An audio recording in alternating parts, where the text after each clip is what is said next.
Hello students, welcome to my YouTube channel Sahaj Classes. Today we will discuss orbital overlap concept of class 11th chemical bonding. कि जो orbital overlap होती है उसका जो concept होता है क्या होता है। इससे पहले वाले वीडियो में जब हमने VBT पढ़ी थी तो वहाँ हमने देखा था कि हमने कोई भी जो दो मोलिक्यूल लिए हैं उनमें फोर्स ऑफ अट्रैक्शन होते हैं, फोर्स ऑफ रिपल्शन होते हैं।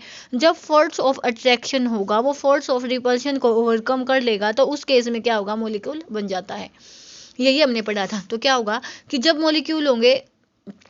मॉलिक्यूल बनेगा तो उस टाइम पे क्या होगा कि two hydrogen atoms are very closest, कि दो हाइड्रोजन एटम होंगे वो आपस में क्लोजेस्ट होंगे, कि जो उनके ऑर्बिटल्स हैं जैसे HCHB के केस में लेंगे तो उनके ऑर्बिटल के बीच में आपस में क्या हो जाएगी, ओवरलैपिंग हो जाएगी, मर्ज हो जाएंगे। तो इसी फिनोमिना को हम क्या बोलते हैं, ओवरलैपिंग बोलते हैं।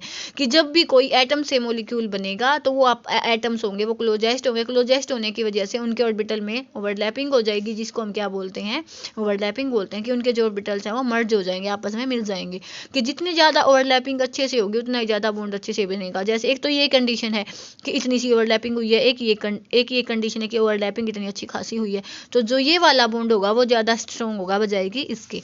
तो क्या, greater the overlap stronger is the bond formation. उसके बाद हम देखेंगे कि जो डायरेक्शनल नेचर होता है वो कैसे होता है ऑर्बिटल्स का। तो हमने देखा कि एस ऑर्बिटल है, ये तो क्या होगा, इसकी तो डायरेक्शन है, जैसे ऐसा यहाँ पे भी सेम है, यहाँ पे भी सेम है, यहाँ पे भी सेम है, तो इसको हम क्या बोलते हैं, नॉन डायरेक्शनल। लेकिन ये क्या है, जो p ऑर्बिटल लेंगे वो क्या जाएगा, टू एक्सिस में जाएगा, इस एक्सिस में भी जा सकता है, इस एक्सिस में, तो ये क्या होता है, डायरेक्शनल। ऐसे जो d ऑर्बिटल होता है वो क्या है, वो तो बिल्कुल ही अच्छे से डायरेक्शन है, क्योंकि इस एक्सिस में भी जा सकता है, इसमें भी, इसमें भी, इसमें भी। तो हम जो डायरेक्शनल नेचर की बात आती है तो d ऑर्बिटल का सबसे ज़्यादा होगा, उसके बाद p का, उसके बाद s का। अब क्या है, overlapping of atomic orbitals. When orbital of two atom come closest form bond, there overlapping में भी पॉजिटिव, नेगेटिव और जीरो। कि उनके जब दो ऑर्बिटल हैं वो आपस में नज़दीक आते हैं, क्लोजेस्ट आते हैं, तो जो उनकी ओवरलैपिंग है वो पॉजिटिव हो सकती है, नेगेटिव हो सकती है, जीरो भी हो सकती है।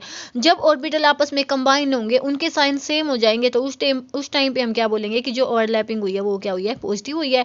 जब अपोजिट साइंस के ऑर्बिटल आपस में ओवरलैप करेंगे तो उस टाइम पे हम क्या बोलेंगे कि जो ओवरलैपिंग अपनी हुई है वो नेगेटिव हुई है।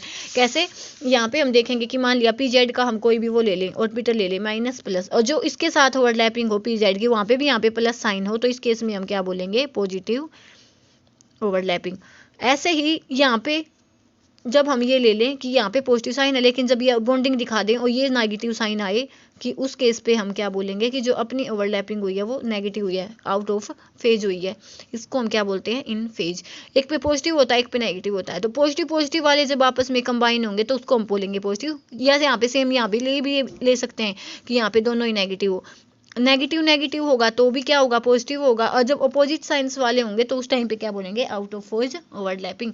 अब आती है थर्ड टाइप की ओवरलैपिंग। पॉजिटिव देख लिया सेम साइंस के बीच, नेगेटिव देख लिया, अब देखेंगे जीरो ओवरलैपिंग।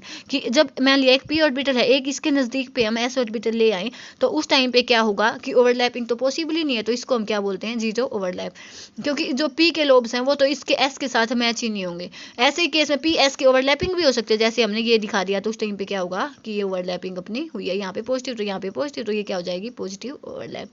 ऐसे ही जब दो p के ऑर्बिटल्स आपस में पैरेलल हो, दो चीज़ें ऐसे है, मान लिया ऐसे पैरेलल हैं, तो आपस में उनमें कभी भी जो ओवरलैपिंग नहीं होगी, तो उसको भी हम क्या बोलेंगे, जीरो ओवरलैप।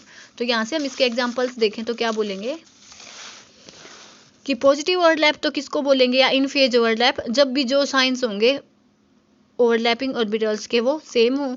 नेगेटिव किसको बोलेंगे, जब ओवरलैपिंग ऑर्बिटल्स के जो साइन हो वो अपोजिट्स हो।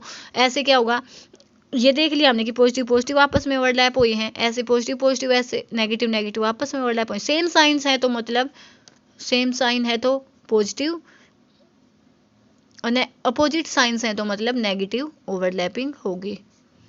ठीक है। और जीरो ओवरलैप के केस में हम क्या देखेंगे कि उसमें क्या होगा कि ओवरलैपिंग पॉसिबल ही नहीं होगी। इस केस को हम ये भी दिखा सकते हैं, ऐसे भी दिखा सकते हैं, तो उस केस में क्या होगा, ओवरलैपिंग पॉसिबल होगी, और हम क्या बोलेंगे इसको, पॉजिटिव ओवरलैप। ठीक है। होप आपको ये समझ आ गया होगा कि जो पॉजिटिव ओवरलैप क्या होती है, नेगेटिव ओवरलैप क्या होती है, इन फेज आउट फेज या जीरो ओवरलैपिंग हम किसको बोलते हैं। तो आज के लिए इतना काफ़ी है, कल मिलते हैं नई वीडियो के साथ। Thanks for watching.